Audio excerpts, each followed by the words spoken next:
Itu contoh kecil. Lalu apa lagi Ustaz? Contoh lagi banyak nih contohnya.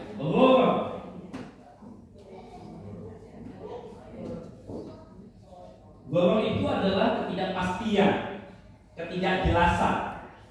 Contoh yang lain seperti kalau kasus kita hari ini adalah investasi kripto. Ya, kripto kalau Bapak Ibu paham itu.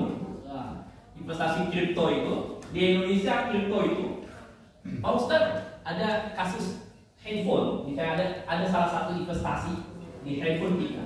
Kita punya uang kira-kira $5.000 ya, berupa kripto. Pertanyaannya, bisa jadi transaksikan di Indonesia? Nggak bisa, itu bukan menjadikan aset. Kenapa itu? Karena itu masih dikaji dalam proses kegororan, ketidakpastian, gitu. Ya, dan ini kabar, dan itu jual beli. Lalu bagaimana konteks ribanya? Nah, ini saya akan sampaikan ke konteks ribanya. Bismillahirrahmanirrahim. Surat Al-Baqarah ayat 275. Bismillahirrahmanirrahim. Wa halallahu bai'a wa harrama riba. Allah menghalalkan jual beli dan haramkan riba. Di sunnah, di hadis yang lain mengatakan, hadis riwayat Bukhari, beliau bersabda, haditsu Abi Hurairah radhiyallahu anhu anil Nabi sallallahu alaihi wasallam qala ijtani sab'a mubiqat.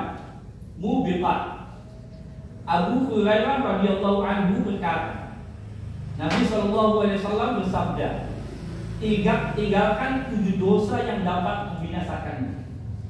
Hadis riwayat Bukhari. Yang pertama adalah syirik, menyekutukan Allah. Lalu yang kedua, membuat sihir. Itu nggak boleh.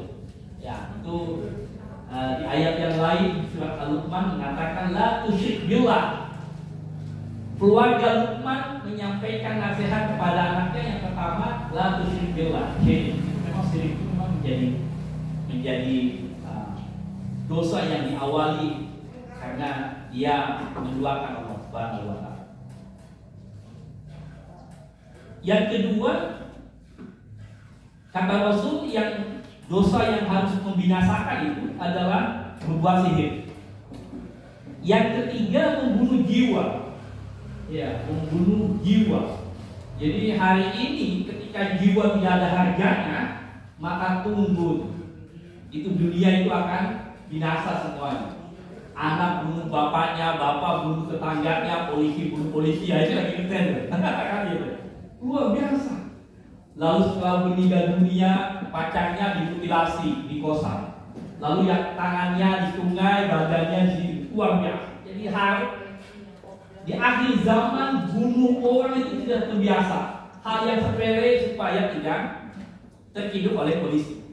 Dan itu Rasulullah SAW menyampaikan itu semua. Ya. Jadi dosa, ada 7 dosa yang membinasakan kita semua. Yang ketiga tadi membunuh orang. Yang keempat, memakan harta riba. Ya, nanti saya akan jelaskan beberapa cabang-cabang riba. Lalu yang kelima, makan harta anak yatim. Allah itu tanpa disadari. Bapak Ibu, ada kasus sekarang di kalangan masyarakat kita tentang masalah waris. Kenapa agama dalam konteks syariah kita menjelaskan tentang masalah mengatur tentang masalah waris? Karena ketika bicara waris itu ada hak anak yatim di dalam. Jadi kalau kita rebutan harta waris ketika maaf, ini hak saya Ustaz, tapi di satu sisi ada anak yatim itu sebetulnya. Nah itu mohon dipahami, dibayarkan bagaimana dasarnya ketika kita makan harta mereka apa disengaja. Lalu yang keenam, melarikan diri dari perang jihad. Sudah perang pergi, kalau sekarang ada. Ya. Kalau sekarang tidak ada. Kalau sekarang adanya kasusnya adalah munafik. Ya, orang munafik sekarang begitu banyaknya. Jadi ada yang mengatakan bahwa perdebatan bahwa agama itu semua sama, maka ada yang mengatakan itu tidak boleh ya. Itu perdebatan saja, itu silakan saja nanti kita kaji lagi ya. Lalu yang terakhir adalah menuduh wanita mukminah yang sopan dengan tuduhan berzina. Nah, hari ini kita tahu ada beberapa kasus suaminya berselingkuh supaya tidak diketahui oleh istrinya, maka suaminya menuduh istrinya berselingkuh. Wah, itu dan itu hari ini ada. Iya, bagi ya. Iya. Saya contoh supaya kalau kamu bagi iya, oh berarti jadi contoh saya benar gitu. Contohnya benar. Apa itu? Karena supaya tidak menutupi dosanya dia, menuduh istrinya, padahal istrinya soleh. Seperti istrinya Nabi Fir'aun, itu kan soleh, dan itu adalah salah satu wanita dengan cobaan-cobaan yang begitu besar, dia dijamin masuk surga. Itu istrinya Fir'aun. Jadi mohon maaf ibu, saya ngomong ibu dulu Pak. Ibu kalau suaminya punya model-model Fir'aun, ibu gak usah khawatir. Ya Ustaz, saya kok begini banget gitu ya. Saya kok terdolimi banget di rumah, uang gak ada, suami gak tanggung jawab gitu. Mending cakep, gak cakep, dijadikan gitu. Gak usah khawatir. Itu adalah contohnya adalah istri Fir'aun. Bapak Ibu, ada juga suaminya Nabi, istrinya modelnya Fir'aun. Nah itu ada juga. Jadi Bapak Ibu, kalau saya lagi kionan ya, Bapak Ibu nggak usah khawatir. Jadi kalau ketika ada model-model istri yang model-model Fir'aun di rumah, nggak usah khawatir lagi. Nggak usah khawatir. Karena jika jadi kita adalah bagian dari sebuah contoh bahwa kita adalah layak untuk mendapatkan surganya Allah dengan perantara istrinya yang begitu. Ya, nikmati saja. Tapi jangan memaksakan ya, ibu jangan memaksakan. Lalu berdoa ibu di malam hari, ya Allah, temukan kami di dalam surgamu dengan suamiku. Lalu kata suaminya, ya Allah, sudahlah, saya terbebani oleh dunia, di surga tak mau lagi. Jangan begitu terjadi ya. Jadi doa istrinya beda, doa suaminya beda ya. Karena selama ini suaminya didolimi oleh istrinya di rumah. Itu jangan sampai begitu. Alhamdulillah. Jadi itu ada kasus-kasus. Ya, oke ya. Saya kembali ke konteks tadi contoh-contoh dalam sebuah hadis riwayat Bukhari mengatakan bahwa ada 7 yang bisa orang menjadi binasa. Salah satunya adalah memakan riba. Nah, lalu bagaimana konteks kita hari ini dalam konteks investasi? Saya masuk konteks investasi itu ada 2 lawannya dalam konteks riba. Kalau ibu bapak tidak mau terlibat riba, maka kita alihkan dalam konteks 2 model. Kalau kita tidak terjebak kepada riba, dalam konteks investasi hari ini banyak yang melakukan itu semua tanpa disadari. Karena apa? Pak Ustaz, sama aja. Bank profesional begitu, bank saya juga begitu, beda. Karena yang tadinya model riba tidak dibolehkan, dibuat 2 skema ini, maka dibolehkan. Apa yang akan contohnya? Murabahah, jual beli, itu boleh. Dalam konteks investasi, ketika bicara murabahah, itu dibolehkan. Lawannya riba. Nanti kalau kita lihat di bagian dari perbankan konvensional hampir sama skema, sama. Tapi nanti yang ini halal, ini haram, ini gitu ya. Sama dengan kasus yang lain. Ketika saya bilang, apa bedanya orang menikah hubungan suami istri dengan hubungan zina di luar nikah? Apa bedanya? Bedanya persoalan akadnya saja. Prosesnya kan sama. Apa artinya? Nah ini ternyata akan berangkat. Lalu ketika ada orang yang mengatakan bahwa bang saya itu sama dengan bang profesor, karena yang umumnya sekian kali sekian istrinya sekian. Skemanya kan berbeda kalau bapak ibu melihat. Lalu yang kedua, bukan hanya berubah, tapi juga mengubah. Ini juga mengubah.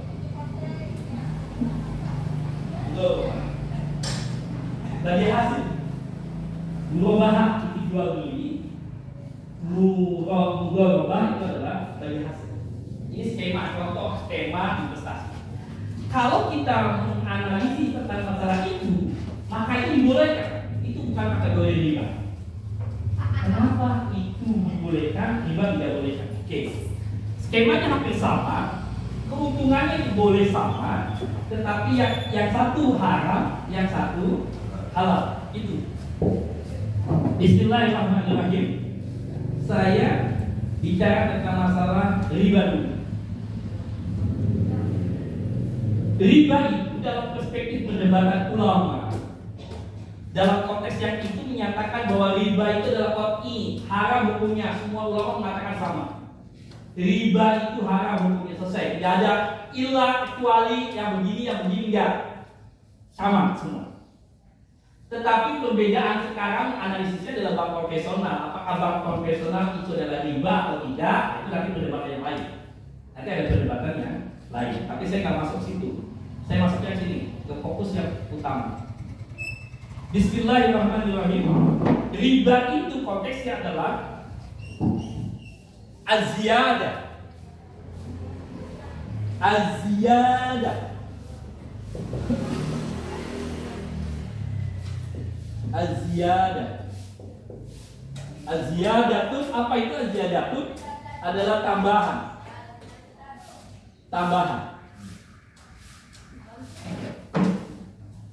Secara teks bahasa, kalau kita melihat az-ziyadah, konteksnya adalah riba. Apapun yang menambah sesuatu uang, maka haram hukumnya. Pak Ustaz, kenapa kalau jual beli murabahah sama mudharabah itu boleh? Padahal dia kan keuntungan juga, tapi beda skemanya. Saya kasih tahu. Yang pertama, pembagian riba. Ada ulama yang mengatakan dari ulama Hanafiyah membagi kategori riba itu ada dua. Riba itu yang pertama ada yang dinamakan riba fadl. Lalu yang kedua ada yang dinamakan riba fadl. Yang kedua ada namanya riba nasiha. Nanti dari sini mas. Riba itu menurut ulama Hanafiyah mengatakan ada dua. Riba fadl sama riba nasiha. Lalu cara yang besar ada dua. Nasiha.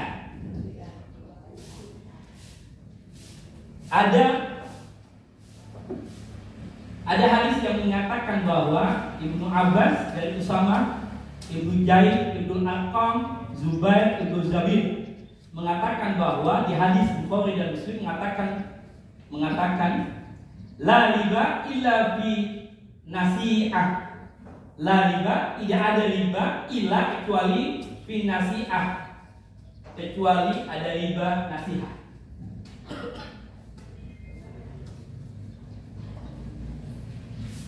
Apa beda? Beda yang sangat spesifik. Riba fadl itu adalah konteksnya adalah barang atau nominal. Barang atau nominal. Kalau riba nasi'ah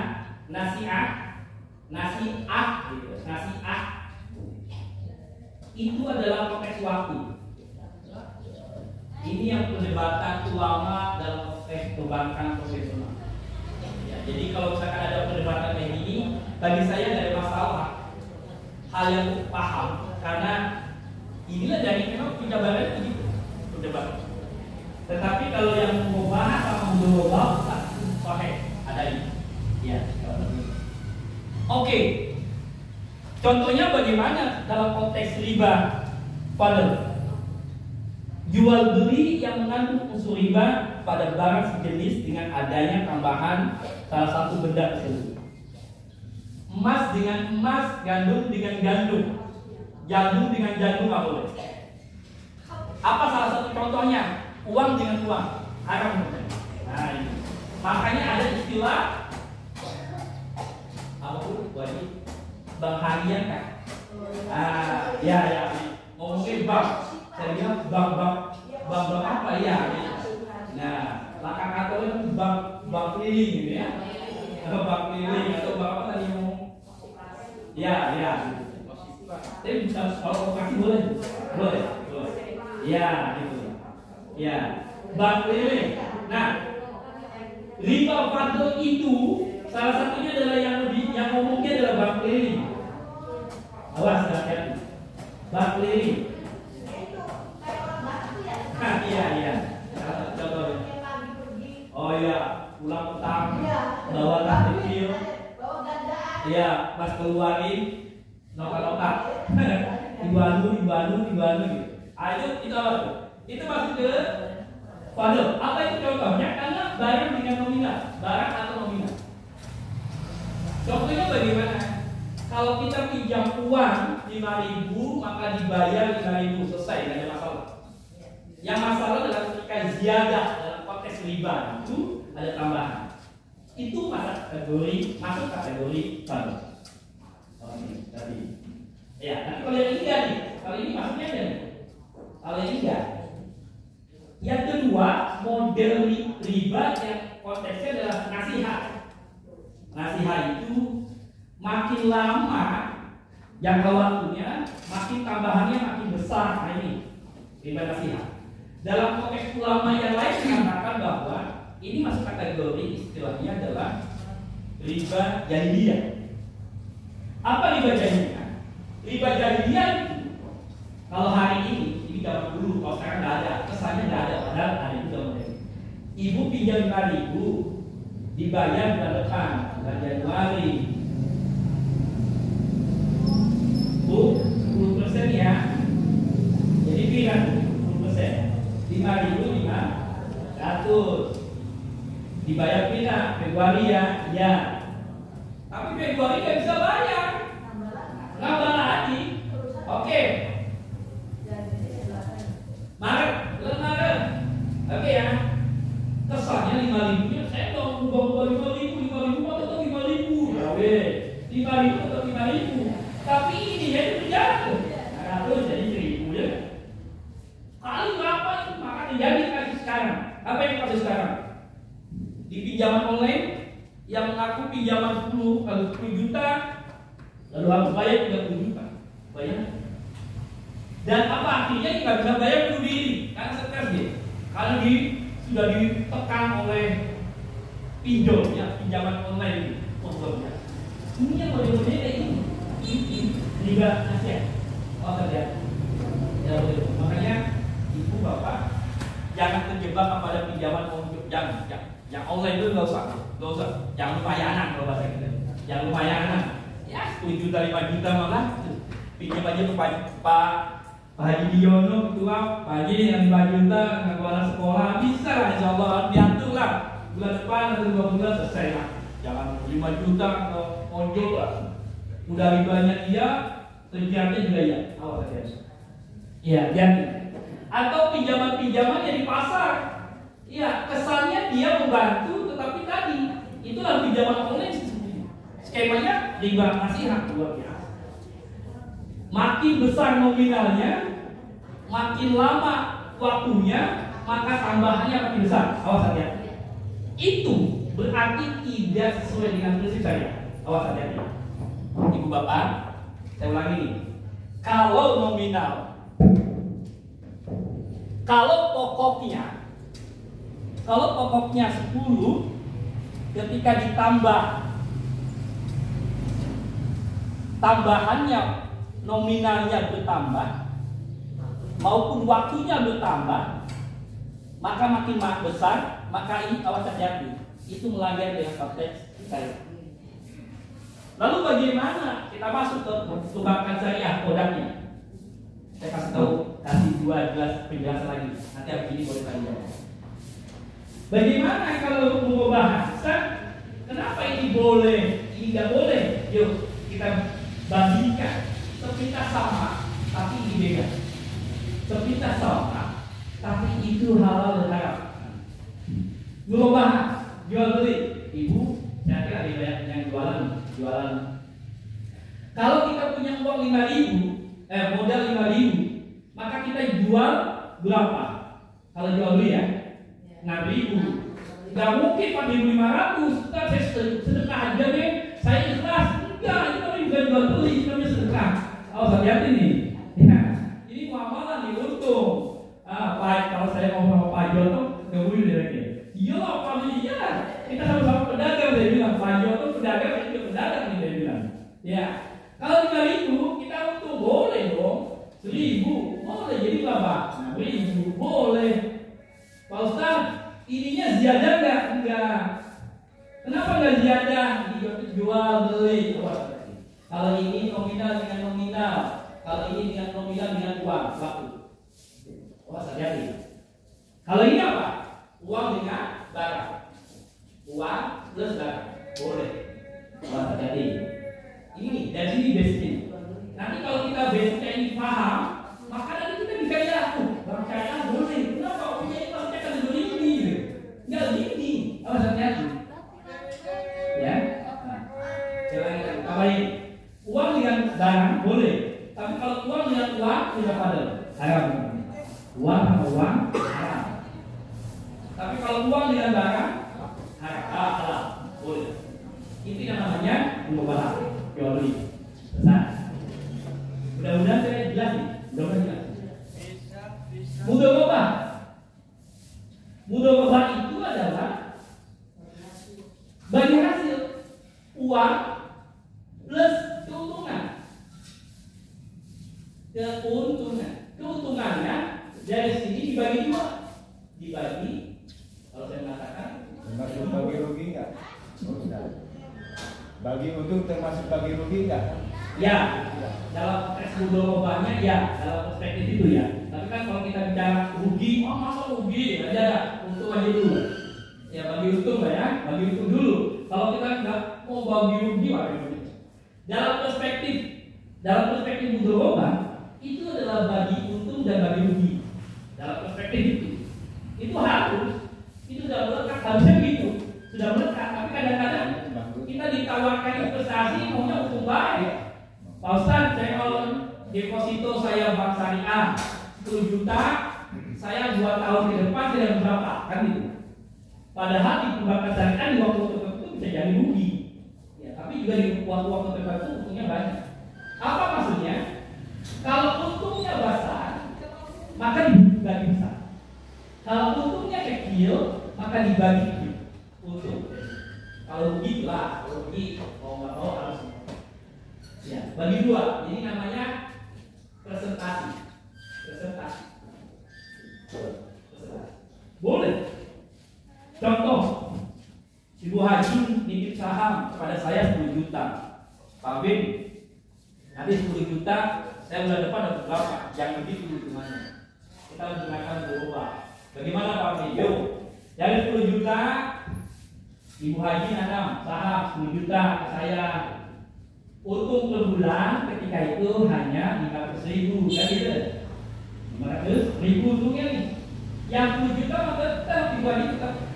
Saya punya tanggung jawab. Saya akan kembalikan lagi dalam pakai sini ya. Kalau Ibu Haji mau nitipkan saya terus tidak ada masalah. Usaha aja. Yang kita bagi dari 50.000 nih, 500.000 per bulan.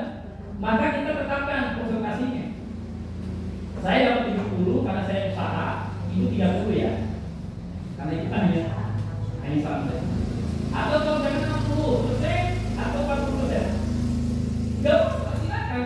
50-50 Ustaz, enggak apa-apa. Saya bilang yang penting di sininya nih presentasinya. Itu boleh. Lalu dibilang, ada yang katakan, Pak Ustaz, kalau uang presentasikan kan haram. Presentasi bukan dari presentasi daging. Presentasi itu adalah bilangan ukur. Bukan ini haram atau tidak. Kopiah kalau dibuat ke bank jadi haram. Tapi kopiah itu masalah halal. Gitu Pak Presiden. Jadi ketika ada orang yang mengatakan bahwa presentasi itu sama dengan bunga, ini presentasi itu maksudnya enggak gitu juga. Karena ini adalah bagian dari alat ukur. Alat alat ukur itu tidak dihukumi apa-apa. Baju takwa itu tidak diukuri soleh atau tidak soleh. Gitu. Paham ya ini? Nah, maka masuk skema itu. Kalau mudharabah itu kalau 500 dibagi presentasi, untungnya 50-50 maka 250-250. Ya. Nah, dalam konteks perbankan syariah, ini yang dipakai. Kalau yang enggak, nanti saya berikan beberapa produk-produk. Ya. Yang terakhir saya menyatakan bahwa ada beberapa syarat yang menjadi investasi dana pramodal. Yang pertama, ada pelaku investor dan pelaku usahanya. 2. Jadi kalau jual beli itu ada pembeli, ada penjual. Itu ada syaratnya hukum dalam konteks syariah. Dalam konteks investasi apapun dalam konteks ekonomi ada 2 syarat itu. Ada apa syarat? Yang satunya tadi penjual, pembeli, ada pelaku bisnis, ada yang pelaku saham modalnya. Lalu yang kedua, adanya akad perjanjian di dalamnya. Ada akad perjanjiannya. Jadi kalau ada investasi kripto di dalamnya tidak ada akad gitu, lalu nominalnya bukan jadi usaha modal, saya bilang saya agak mudah. Ya. Itu yang kedua, akad perjanjian. Yang ketiga, ada objek transaksinya, jelas. Kalau kita menginvestasikan sesuatu, jangan perspektifnya untuk saya, tapi lihat objeknya yang akan dia bagi. Contoh, kalau saya lihat investasi seperti CSI dulu, saya kenapa contohnya itu? Karena supaya ibu kenal dekat gitu maksudnya. Kalau saya contohkan dalam PT-PT yang lain, nanti nggak kenal, nggak paham. Ketika saya melihat mengamati dalam CSI itu, dia berupa koperasi awalnya.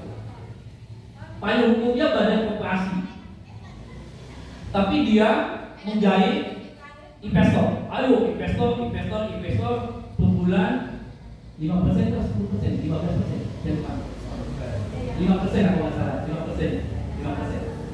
Investor. Tapi lupa, yang dinamakan koperasi itu adalah lembaga intermediasi dalam konteks ekonomi. Lembaga intermediasi, awas hati-hati. Lembaga intermediasi, perbankan, asuransi, pegadaian, pasar modal, koperasi itu adalah bagian dari lembaga intermediasi. Apa itu contohnya? Apa itu maksudnya? Intermediasi adalah perantara pemilik modal lalu ke pelaku bisnis. Kalau pemilik modalnya simpen, nggak ada yang bisnis, bagaimana cara hitungnya? Ini pertanyaannya gitu. Saya lihat, ini kok skemanya kok koperasi, tapi dia berani 5%. Saya lihat ini usahanya apa? Wah, cek, ini usahanya santunan anak yatim. Wah, nggak bisa kayak gitu deh. Anak yatim itu nggak menguntungkan dalam konteks koperasi. Maka apa saya dihitung? Lihat aja nih model-model kayak gini. Saya mau nggak itu? Lihat aja nih. Lihat aja berapa tahun nih. Dalam konteks itu, dalam sebuah penelitian riset itu, investasi bodong itu kira-kira dia akan bertahan 5-7 tahun. Analisisnya. Jadi kalau misalkan ada bapak ibu, Ustaz itu ada lembaga investasi apalah bentuknya ya, lalu dia bertahan hebat 5% dia mampu ini dan sebagainya. Lihat, saya tanya, pertanyaan dasarnya gini, berapa lama dia sini? Oh udah 3 tahun Ustaz, masih bertahan gini-gini. Lihat aja 5-7 tahun gitu aja. Tapi kalau udah 10 tahun dia masih bertahan, hebat ya, hebat. Berarti ada yang benar, mungkin kita perspektifnya ada yang salah. Bisa jadi dia benar, perspektif kita ada yang salah. Gitu. Ya. Tapi kalau tidak dari sini tidak kelihatan. Kalau dari 5% dipastikan sebulan dan sebagainya sudah mungkin ya rasional. Itu namanya masuk pada riba pada. Silakan diperdebatkan. Objek transaksi yang ketiga tadi ada modalnya jelas, usahanya jelas, ya. Lalu ada keuntungannya jelas. Keuntungannya jelas bagaimana Ustaz? nih, keuntungan dalam konteks syariah itu yang dibenarkan dalam konteks ini adalah global. Ketika untung banyak, maka dibagi banyak. Untung kecil dibagi kecil. Itu namanya syariah. Tapi kalau tak untung gampang menutup diri dari kerugian, itu sudah menyalahi aturan dalam konteks global atau itu bisa jadi yang dinamakan riba. Oke, itu dulu Bapak Ibu. Saya yakin kalau udah panjang kayak gini nanti sudah lihat jam ini udah. Ini Pastor ini lama sekali. Oke lah. Barangkali ada pertanyaan atau kasusistik yang Bapak Ibu alami, maka nanti saya akan mencoba sesuai dengan kemampuan saya. Saya coba untuk menganalisis kenapa itu tidak boleh, kenapa ini boleh. Itu saja. Pak Eka, barangkali ada pertanyaan. Silakan langsung saja. Silakan, Bu Haji. Assalamualaikum warahmatullahi wabarakatuh. Waalaikumsalam. Ustaz, tadi yang dinamakan Ibu Haji siapa? Ibu siapa namanya? ada uang dan ada nama saya Siti Mutia. Oh, Ibu Siti. Nggih, monggo Bu. Yang dinamakan jual beli itu ada barang dan ada uang ya, kan ya? Ya. Ya.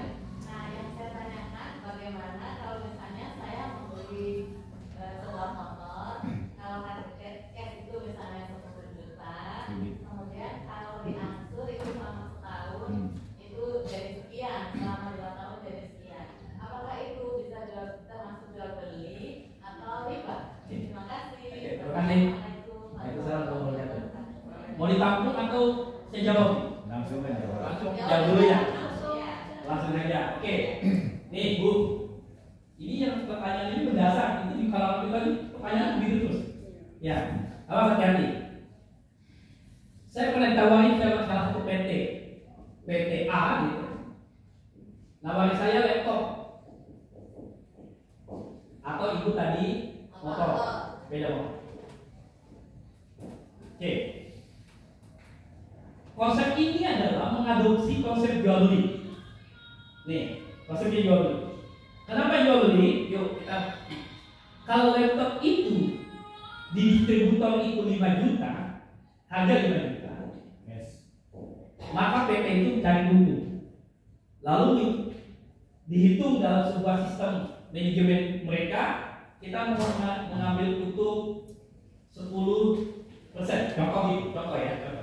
10% jadi berapa? 5 juta 500. Ya, 10% lah. 20%. Jadi kalau 10% berarti 6 juta, gitu ya. Oke. Muncul angka 20% ya? Ya. Anggaplah 20%.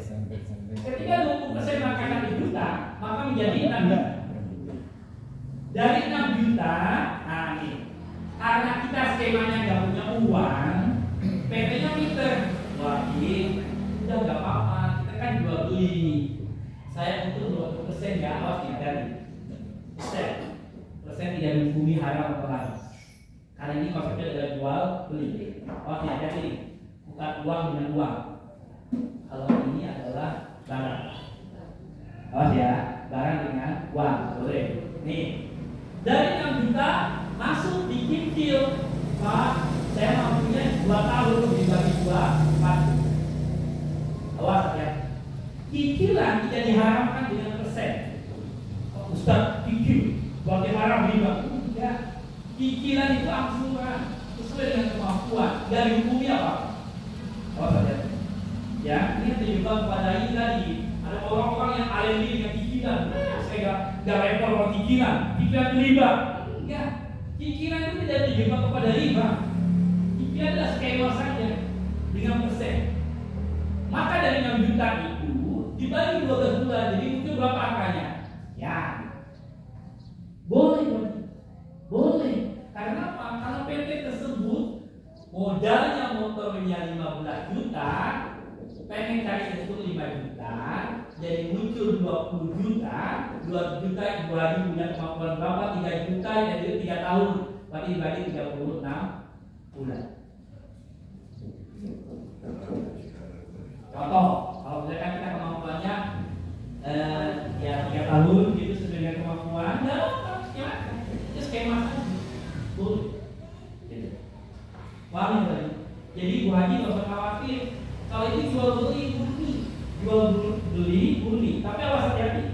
Jual belinya sesuatu barang yang halal. Awas kalau jual beli yang daging babi haram selesai. Itu sudah haram.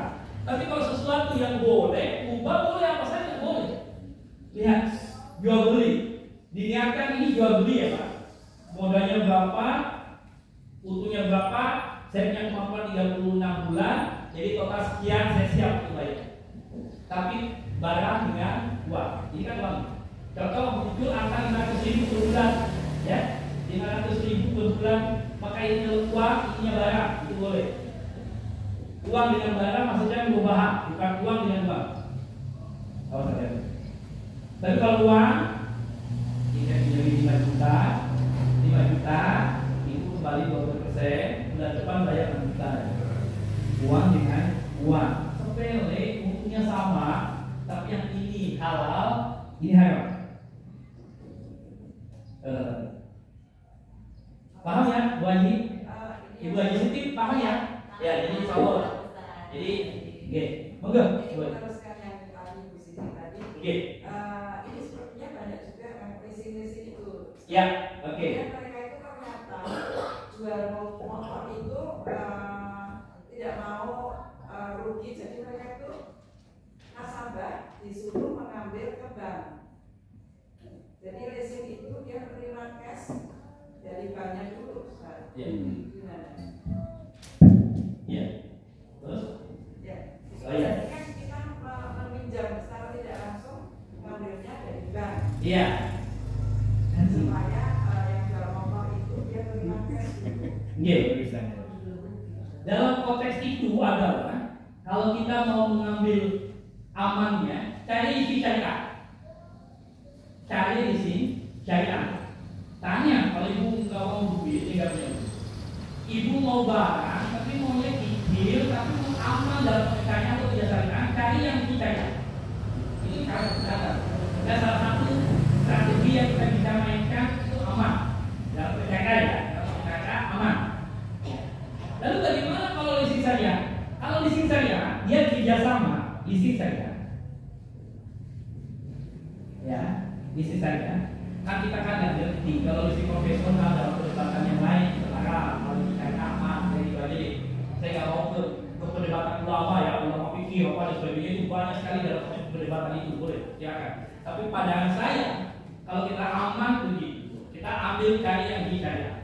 Kalau ibu mau main motor, tanya, ini leasing syariah atau tidak?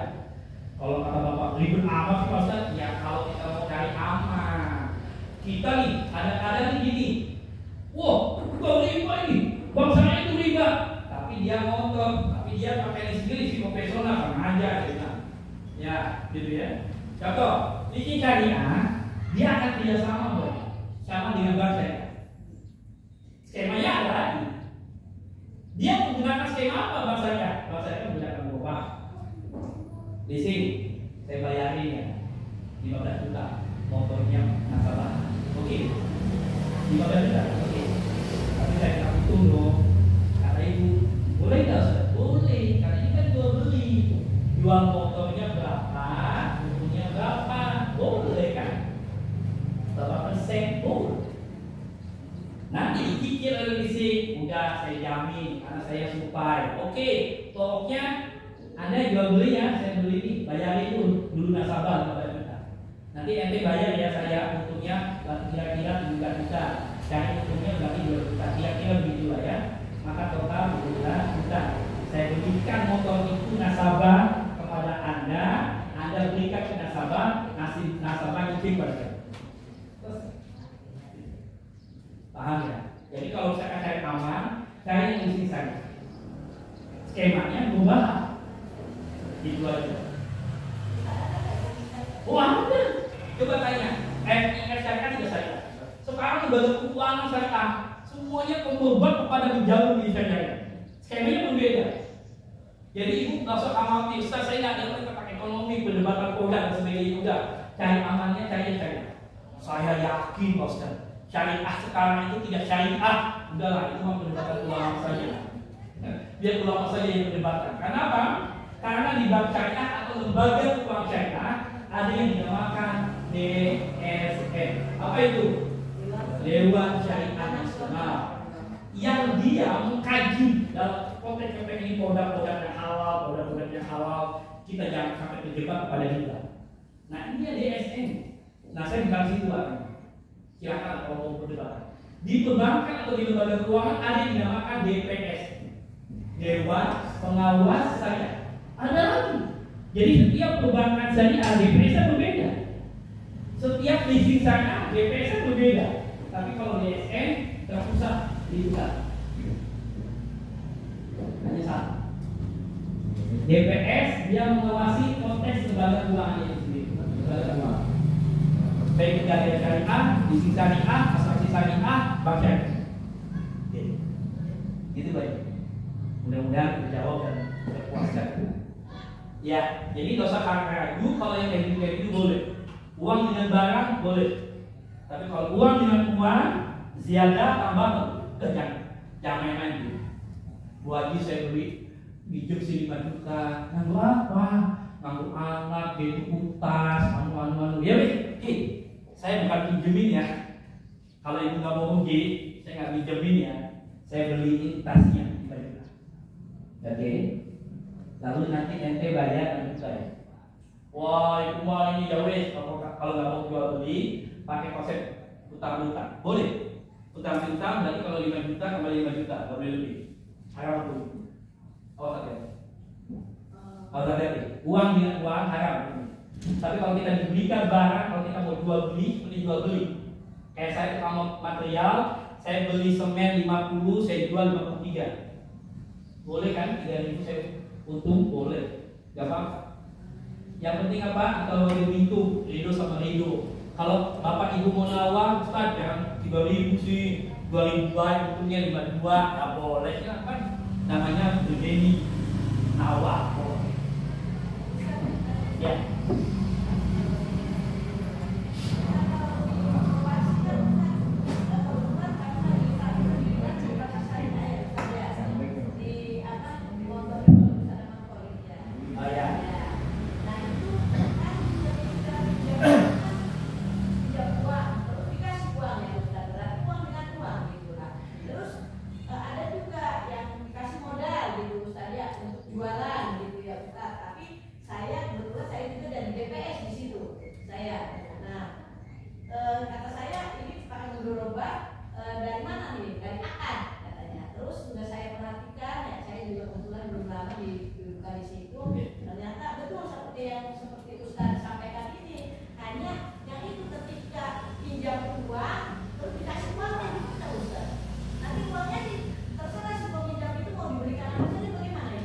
Ya itulah tadi Bu.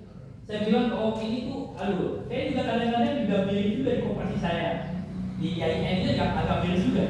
Ini skemanya perubahan, ya Pak mau apa?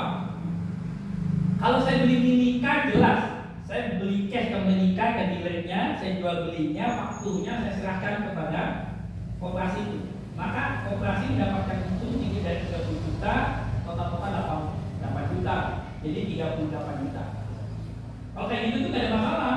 Lanjut teknis saja, karena saya beli menikah. Apa buktinya jual belinya? Ini barangnya 30 juta. Gitu. Oke. Nah, kalau yang kayak gitu tuh memang kasus itu. Enak deh, tetangga deh. Jadi bilang 3 juta, 3 juta. Itu apa? Kekuanu, namanya yang lain. Ini kayak gini yang membuat tadi orang menjadi agak ragu-ragu. Janganlah begitu. Bagaimana lebih detailnya? Oke, kita tetapkan saja nih mubah. Kita tetapkan saja nih mubah. Kalau mubah kepastian hukumnya dibolehkan ditetapkan di awal boleh. Tapi kalau ini ditetapkan di akhir tahunnya. Kalau ini ditetapkan di akhir. Kalau ini boleh ditetapkan di awal mubah. Karena juga beli. Tapi kalau mubah itu skemanya adalah ditentukan di akhir. sepele, tetapi ini membedakan halal, haram, gitu. Apa tadi? Nah, kalau kita coba, ibu jelaskan saja, Bu, nih ibu 3 juta ya, ibu mau beli apa? Yang akan beli, waktunya kami minta bukti. Supaya nasabah tidak menyelewengkan, kita tidak berdosa gitu maksudnya. Karena kita supaya mengarahkan ke perubahan. Awalnya, ya ini juga begitu, kepada banget sih. Karena tadi supaya menguatkan konsumen, jangan sampai kita nih bawa bahan, tapi bawa yang kayak gini, uang dengan uang gitu loh. Makanya ada sedikit tekan tuh. Bapak kalau mau jual, mau beli laptop, mana bukti laptopnya? Saya nggak usah ke sana. Nih uangnya 5 juta, mana fakturnya? Kirim. Itu untuk mengurangi tekanan-tekanan pemahaman perdebatan yang sepele seperti zina dengan nikah gitu aja. Sepele tapi itu menjadi tadi yang halal yang harus selesai. Tapi kalau kita teliti tadi boleh Pak. Iya itu tadi kalau kayak gitu, kalau kayak gitu ya kalau di IF amalnya dipakai kor. Apa itu kor?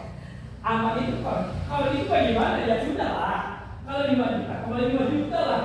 Loh, tapi itu bagaimana? Ya sudah, tinggal dibuka aja kotak infak berapa? Amal kayak gitu.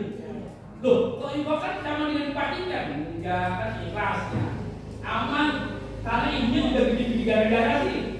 Mau beli ini tapi yang beli orang kita mau menggunakan prinsip syariah gitu ya. Pak, tetap apa nih? Mau jual beli atau mudharabah nih? Kalau mudharabah, yuk. Kalau usaha bapak kira-kira untungnya berapa? Wah, ribet banget sih Ustaz. Ya sudah, kalau ribet, mudharabah, kita pakai mudharabah. Ya weh, berapa persen? 10%. Wah, larangan. Ya weh, 5%. Agak sih, bodoh. 10%. Digelem. Pengennya apa? Pengennya pinjam 5 juta, kali 5 juta. Nah, operasi itu dapat untung apa?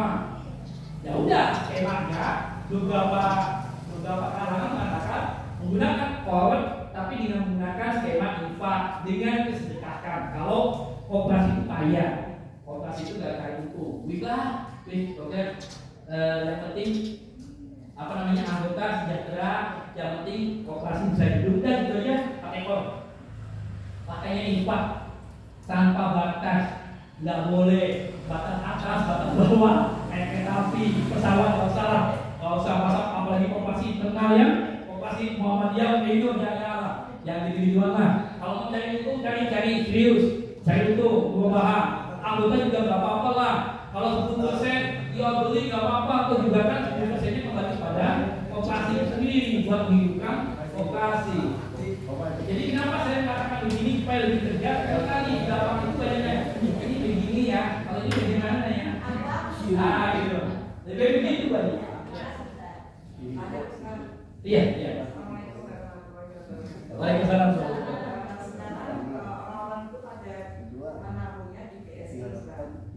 Oh iya Pak saya. Ya oke. Kemudian di sana Boleh sekarang. apa yang mau dengan jasa, apa yang tidak dengan jasa. Nah, pikir saya supaya tidak dengan kalau dengan jasa, saya sama dengan gambar mainnya. Tapi kalau di situ ada proyek yang tidak dengan jasa. Setelah saya lalu ke situ untuk cucu misalnya, ini akan digunakan 10 tahun yang akan datang. Tapi lama-lama nantinya nominalnya akan menjadi turun. Nilainya. Kalau tanpa guna, tanpa jasa, tanpa bagi hasil. Bagi hasil. Tapi setelah mendengarkan penjelasan dari Ustaz itu, berarti kita bisa memberikan produk dengan bagi hasil yang besar. Iya.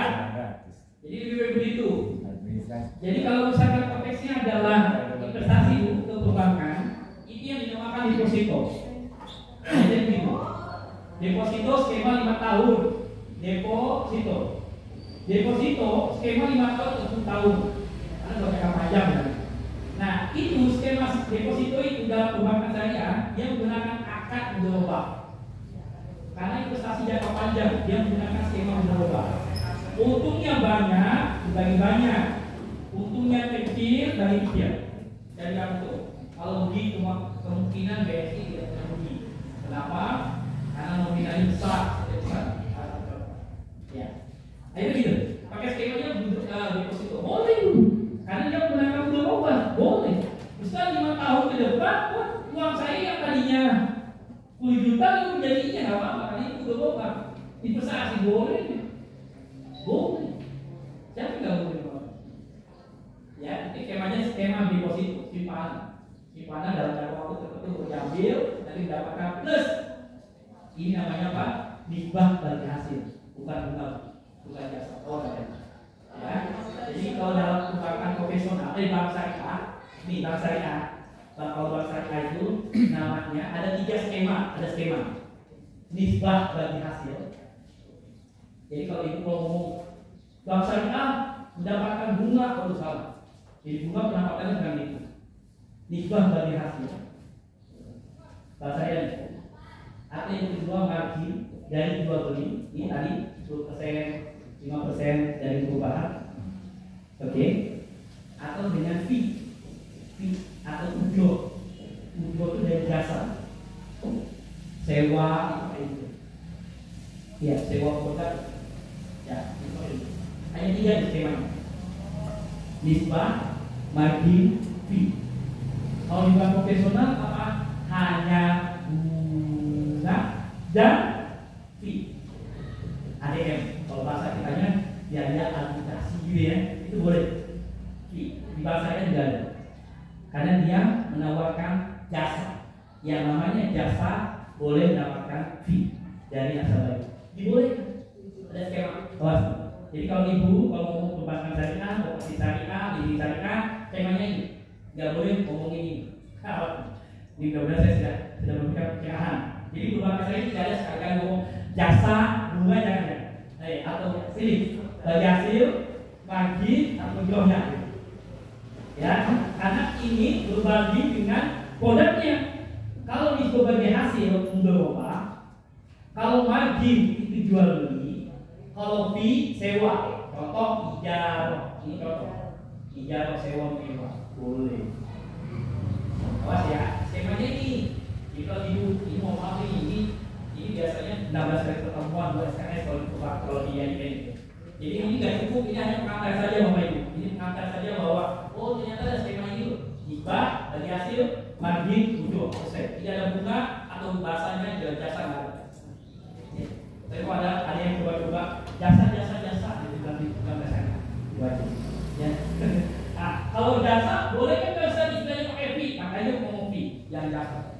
Fiat itu boleh. Coba. Ya.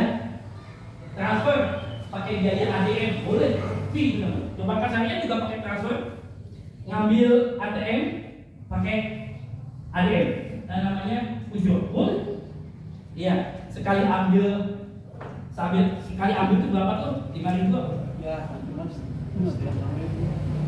Kalau transfer ke bank syariah menggunakan ujung 6.500 kira-kira gitu. Ujung. Nah itu boleh. Gawat, itu namanya ujung. Bukan bagi hasil, bukan margin, bukan jasa, bukan. Itu namanya fee ujung. Awas. Ini yang penting istilah-istilah aja yang supaya ibu bapak. Oh iya, ini istilah ini yang muncul di bahasa syariah. Oke Bapak Ibu. Oh sudah ya. Ini soalnya telat gitu. Makasih Bang. Ya. Ini Bang Ben, saya masih ingat kata-kata Pak Oke. Lembaga keuangan yang paling kaya adalah Pegadaian. Ya. Betul. Ya. Nah, tapi saya amati Bang Ben. Ya. Suatu saat bisa miskin Pegadaian itu. Ya. Kenapa? Ketika seseorang mengadakan barang atau anak emas, emas bukan. Nah, tiba-tiba dalam keadaan mobil begini nih Pak, harga emas turun. Nah, seharusnya tidak suruh diangsur, karena turun maka wajib diangsur. Ya, angkanya mungkin terserah berapa. Jadi wajib diangsur yang harusnya bisa diusir. Kenapa? Harga emas turun Pak. Jadi harus diangsur. Itu yang pertama. Yang kedua, ini kasus seperti itu. Seorang nabung di operasi A. Tiba-tiba ketika mau diambil uangnya, itu kan operasi pelayanan. Tidak bisa karena operasi dilikuidasi oleh pemerintah dengan alasan COVID. Nah ini sama kasih. Jadi apakah ada trik-trik dalam operasi seperti itu? Uang kita sendiri, tapi ketika mau diambil alasannya tidak bisa atau belum bisa ya, masih COVID dilikuidasi, tutup operasi. Masuk. Ya, oke. Ini menarik nih. Saya pernah menyatakan dalam beberapa pertemuan yang dulu, kalau kita tahu lembaga keuangan. Lembaga keuangan itu ada 3 kategori.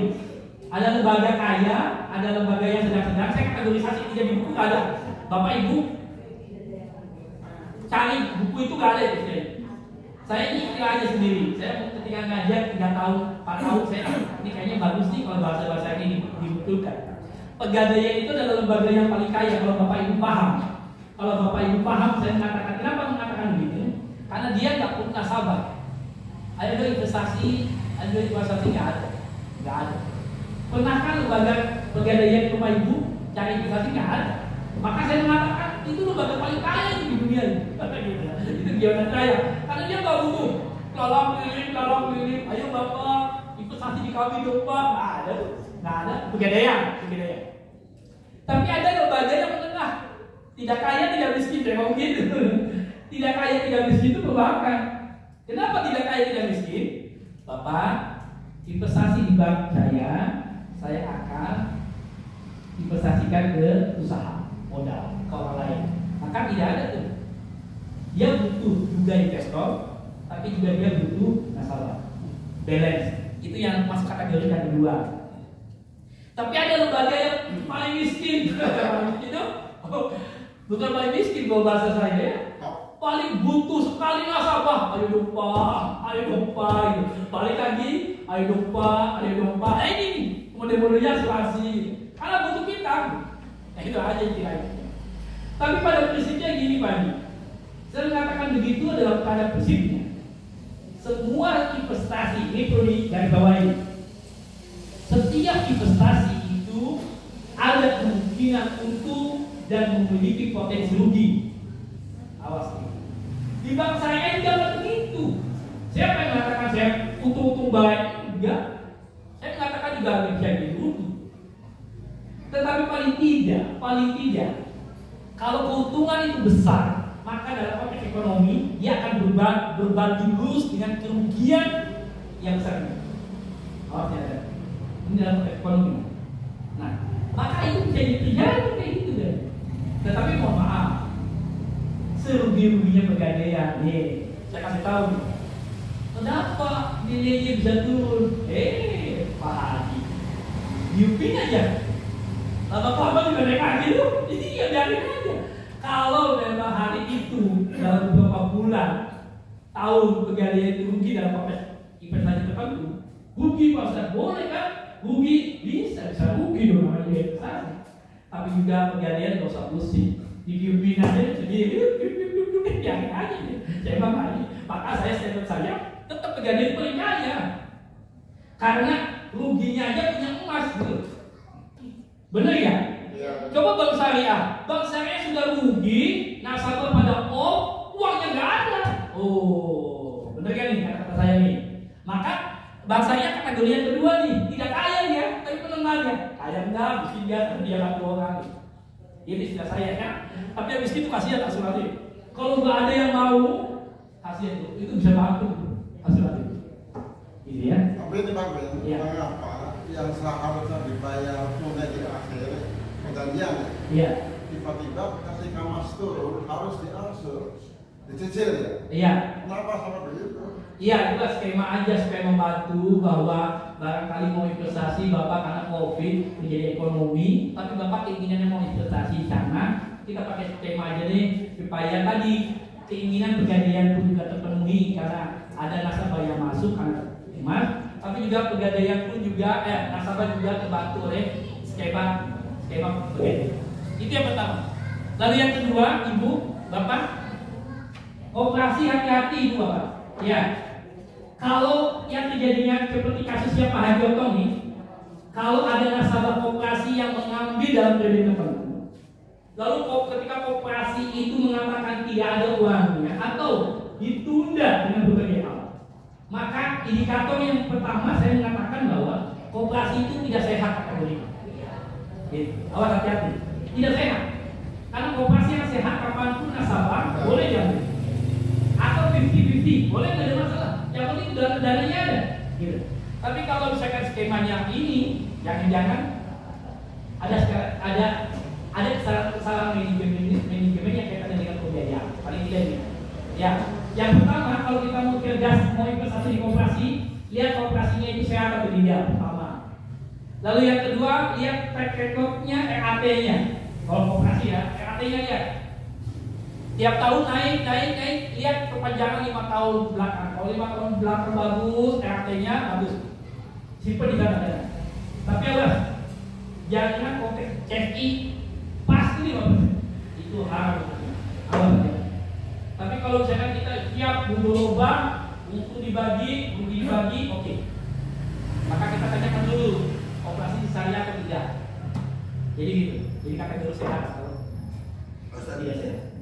Oke. Terakhir. Iya, oke. Assalamualaikum warahmatullahi wabarakatuh. Waalaikumsalam warahmatullahi wabarakatuh. Saya mau baru Ustaz. Iya.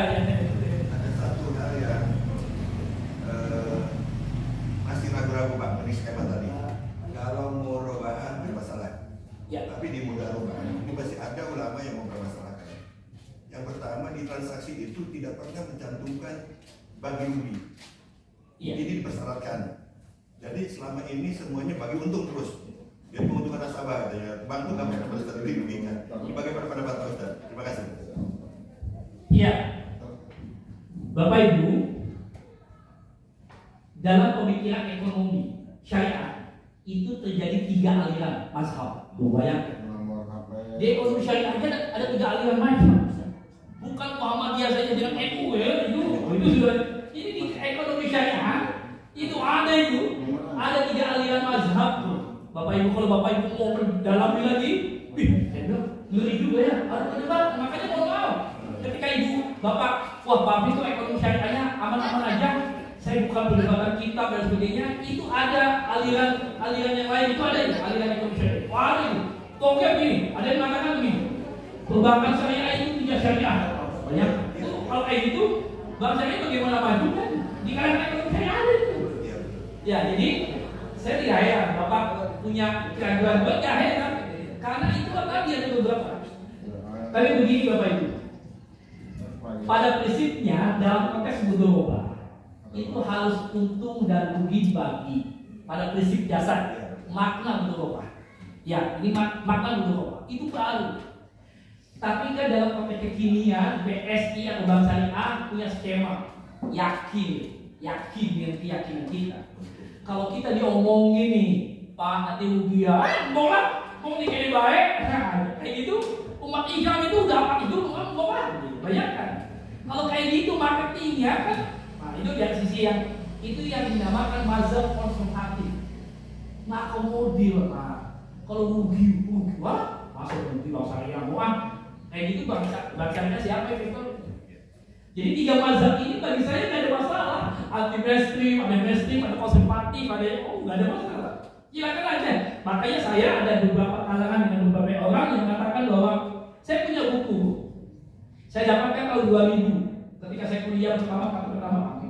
Ada buku yang mengatakan bank syariah tidak syariah. Dan bagi saya orang yang belajar perbankan syariah fun-fun aja tuh, capek-capek saja. Karena ini adalah perspektifnya mazhab tertentu. Tidak ada masalah bagi saya. Tapi jangan salahkan saya ketika saya bilang bank syariah itu sudah mendekati syariah. Karena saya mengatakan bahwa iya mesti. Saya mengatakan bahwa di bank syariah itu terjadi ijtihad tentang masalah DSN Dewan Syariah Nasional dan DPS. Kalau Bapak Ibu nggak percaya dengan DSN dengan DPS, lalu Ibu percaya dengan siapa lagi? Pak Ustadz yang musola, imam musola kan repot juga. Imam musola nggak bicara fikih muamalah kan repot. Bicaranya ibadah, zakat, sholat. Tapi ketika bicara perbankan, dia ngomongnya gak usah bank syariah itu syariah, tidak syariah gitu ya. Jadi kalau mendebatkan mudharabah harusnya bagi untung dan rugi. Tapi dalam konteks bisnis, insya Allah bank syariah karena modalnya baik saya lihat, lalu manajemennya juga sudah survive, maka kemungkinan kemudian bisa cover dengan biaya lain. Bukankah perbankan syariah itu ada 3 skema? Ada modal sendiri, ada dana cadangan, ada dana investasi. Jadi ketika ada kerugian, hal kayak gini bisa di-cover Pak. Jadi hal yang kayak gini kan supaya bagi untung insya Allah diuntungin. Karena kita punya media yang survive, aset yang hebat, insya Allah tuh. Jadi itu ada pandangan yang menurut saya insya Allah akan berlanjut. Bapak Ibu mohon maaf sekali ya kita kepanjangan, tapi lagi-lagi karena pertanyaan saya coba untuk memberikan keyakinan bahwa Ibu Bapak bahwa ini adalah salah satu alternatif manajemen investasi yang baik supaya kita ke depan jangan sampai berbohongi atau jangan sampai main-main dengan lembaga-lembaga yang tidak jelas atau model skema investasi yang bodoh. Hati-hati Bapak Ibu ya.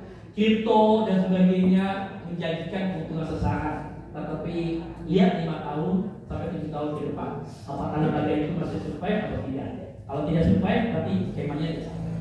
Itu saja, mohon maaf, hanya berharap pada Allah Subhanahu wa taala mudah-mudahan pertemuan kali ini Allah berkahi buat kita semua yang bermanfaat dan kita tetap dalam lindungan Allah Subhanahu wa taala.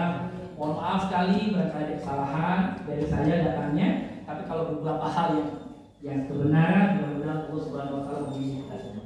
Itu saja. Wassalamualaikum warahmatullahi wabarakatuh. Mari kita ucapkan hamdalah bersama-sama. Terima kasih kepada